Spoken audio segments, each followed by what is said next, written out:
ايه الاخبار يا جماعه؟ عاملين ايه؟ كله تمام. فيديو النهارده هيكون مختلف عن اي فيديو نزلناه في القناه دي، لان احنا هنيجي نتكلم عن ديزاينات السلاحف نفسها وهنقيم اشكالهم من كل نسخه من النسخ اللي ظهرت في التلفزيون او في السينما. يعني مثلا مش هنمسك الشخصيات بتوع الكوميكس، لا اللي ظهروا بس على الشاشات، ونشوف انهي شكل الاسوأ وانهي شكل الافضل. بس قبل ما ابدا، لو وراك صلاة او اي حاجه مهمه روح خلصها الاول وتعالى اتفرج على الفيديو، كده كده مش هيطير. ويلا بينا ندخل في الموضوع.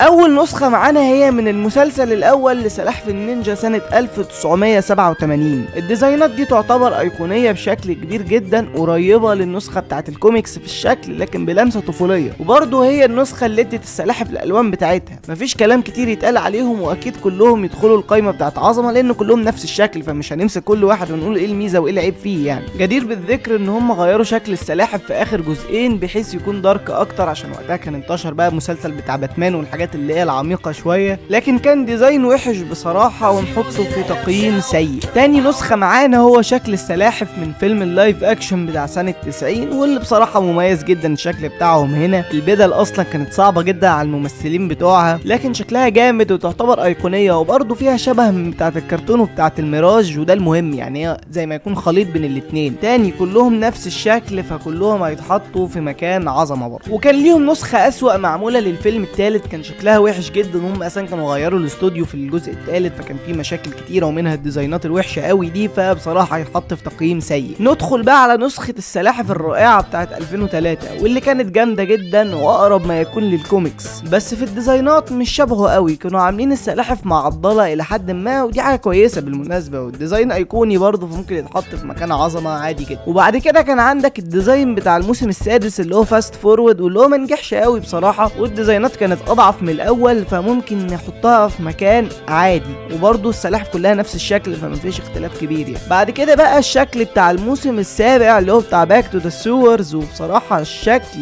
لا مش حلو، خلوا شكلهم انعم كده شويه. وفي مشكله اكبر، حته ان هم بقى عندهم يعني نقط عين، ودي حاجه مش وحشه بس في التنفيذ هنا مش مناسبه مع الديزاين خالص. فلا بصراحه النسخه دي هتاخد تقييم سيء. وعندك بعدها النسخه من برضه 2003 بس بتاعت فيلم تيرتلز فوريفر، وده بصراحه جامد جدا، يستاهل مكان عظمه. كويس ظبطوا موضوع العين ده وخلوا الرسمه شكلها احسن، فيستحق المكان ده. ندخل بقى على بتوع فيلم 2007، واللي كانوا حلوين جدا وشكلهم شبه بتوع 87، والمره دي كل السلاحف مختلفه عن بعض شويه. بس انا عن نفسي شايف افضل اتنين كانوا ليوناردو ورافائيل، وهم تقريبا الفيلم مركز عليهم اساسا. يعني التانيين دول ما لهمش اي دور في الفيلم من اي نوع، ودي كانت احد اكبر سلبياته يعني. فاحنا ممكن نحط ليوناردو ورافائيل في مرتبه عظمه، ونحط مايكي ودوناتيلو في مرتبه جامد. بصراحه انا بالنسبه لي انا مايكي كان اضعف واحد لسبب حته عينه صغيره شكلها مش حلو قوي عن الباقي، لكن الباقي كان شكلهم احسن، تحديدا ليوناردو ورافائيل يعني. عندك بعدها، وده بقى اللي هيخلينا نتكلم باستفاضه كده عن كل سلحف، طبعا نسخه 2012 عظيمه ايقونيه. بالنسبه بقى لديزاين ليوناردو فهو كان مميز جدا، السيوف بتاعته كان شكلها حلو. انا في الاول بصراحه ما كنتش بحبه قوي لان بحس دماغه شكلها غريب، بس مع الوقت اتعودت عليها ويستاهل يتحط في مكان عظمه. رافائيل بصراحه شكله هنا برضو حلو جدا، وحته الصدفه المكسوره دي تفصيله لذيذه جدا. كانت عينه خضرا، بصراحه ما بيعجبنيش نقطه عينه خضرا دي، بس عامه ديزاين جامد ويستاهل برضو يتحط جنب ليوناردو. دوناتيلو كان كويس جدا، وكان حلو ان العصايه بتاعته بتطلع سيف، لكن بصراحه فكره ان هو ايه دماغه شكلها غريب وسنته المكسوره وعنده عين حمراء، حرفيا عينه حمراء، انا مش عاجبني خالص الحته دي، فبصراحه هيتحط في تقييم جامد. يعني الباقي احسن منه. ندخل بقى على مايكي، وبصراحه كان كويس، كان لذيذ جدا، وكان يعني نسخه منه كانت بلهاء زياده عن اللزوم، على عكس بتاع 3 كان اهبل بس مش قوي كده. ده كان يعني ايه عبيط صرف، بس برضه حلو ويستاهل يتحط في مكان عظمه. متى المسلسل ده عكس 2003 الديزاينات ما اتغيرتش ولا مره، وزي ما قلت لك اضعف واحد فيهم هو دوناتيلو. عندك بقى بعدها على طول نسخه السلاحف من فيلم اللايف اكشن العظيم الايقوني بتاع مايكل باي بتاع سنه 2014، الرائع الجامد القوي الزباله الطين. وخلينا بقى نتكلم على كل عجل، قصدي كل سلحف فيهم بالتفصيل. بالنسبه لليوناردو شكله زباله طين قذر، اما رافائيل شكله اقذر وازبل، يعني بيقلب معدة الواحد بصراحة. دوناتيلو بقى عملوا له اكسسوارات زيادة وسماعة ومش عارف عدة معاه والمفك، ازبل منهم برضه. واخيرا كيليان امبابي يعني مايكل انجلو، يعني بص هو شكله زباله برضه وشبه امبابي، يعني مش قصدي ان امبابي زباله ما تفهمنيش غلط يعني، لا يعني خلقه ربنا، بس انا بقول ان هو شبه امبابي وهو زباله عامه، مش عشان شبه امبابي، هو زباله كشكل عشان بس ما تخلطش. هي المشكله ان اكبر ميزه في النينجا التخفي، البغل ده كله بيتخفى ازاي؟ يعني انت لو حاولت انك ما تشوفوش مش هتعرف. وانا فاهم ان مايكل باي كان عايز يخلي شكل السلاحف واقعي، لكن ايه الحلو في ان انت تخليه 210 متر؟ يعني كل واحد فيهم هالك، ده هالك، ما تقوليش حاجه غير كده. او ينفع ديزاين ليزر هيد لو يتعمل حاجه في السلاح. لا وايه الاكسسوارات دي كلها؟ نجم، نضاره شمس، ومش عارف كل واحد لابس سكيرت ولا زي الجيبه كده. يا اخي ليه؟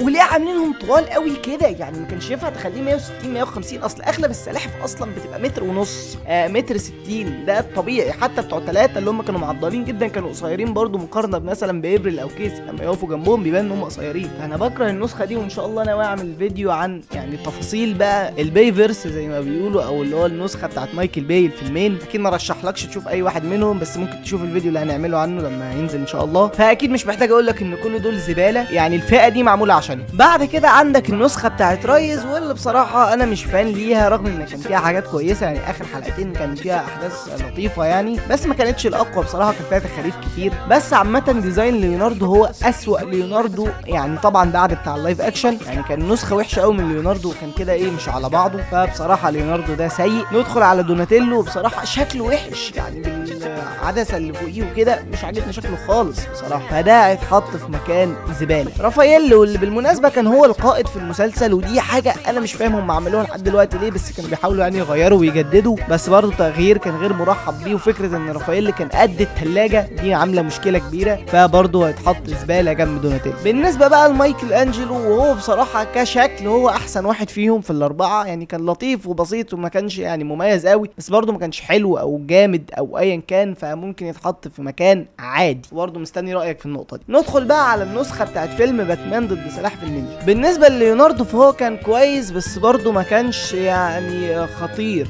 فاهم قصدي؟ يعني في حاجات احسن منه بكتير بصراحه، فهو يتحط في مكان عادي. اما دوناتيلو فهو بارع، اما دوناتيلو بقى هو بصراحه سيء، لا ما يعجبنيش خالص، وحش زباله بصراحه، انا اسف يعني، رغم ان الفيلم كان حلو اصلا، لكن يعني دوناتيلو النسخه دي شكله غريب كده، وتحس ان هو بني ادم اكتر من ان هو سلحفاه. شوف جمجمته عامله ازاي، لا زباله بصراحه. ورافائيل ما كانش وحش قوي وما كانش كويس برضه، اغلب الديزاينات كده اساسا في النسخه دي، فهيتحط في مكان عادي. وعندك مايكل انجلو، وده بص هو احسن واحد في وسط الاربعه برضه، رغم ان هو ما كانش كويس قوي، فممكن يتحط في جامد بصراحه، هو كان حلو. الباقي مش عاجبني قوي كشكل. وخلاص دلوقتي فاضل احدث نسخه بتاعت فيلم سلاحف النينجا ميوتن ميهم اللي نزل من سنتين. هنا كان اكتر مره نيكلوديون بتحاول تخلي السلاحف تينيجرز بجد او مراهقين حتى في الصوت، فالشكل كان مميز ومختلف عن باقي النسخ بصراحه، وكان عاجبني. والارت ستايل اللي عاملينه على انهم كده شبه الصلصال او شبه شويه فيلم سبايدر فيرس، ده كان بيضيف اكتر للفيلم. وبصراحه انا هموت واشوف الفيلم التاني ده، مستنيه بقالي كتير قوي، ده هينزل باين في سبتمبر 2027. يا ساتر يا رب، هينزل امتى بقى؟ نسيت. عامه ليوناردو من النسخه دي هو الافضل فيهم، شكله حلو جدا مشابه بتاع 87 وش يعني، فده بصراحه عظمه.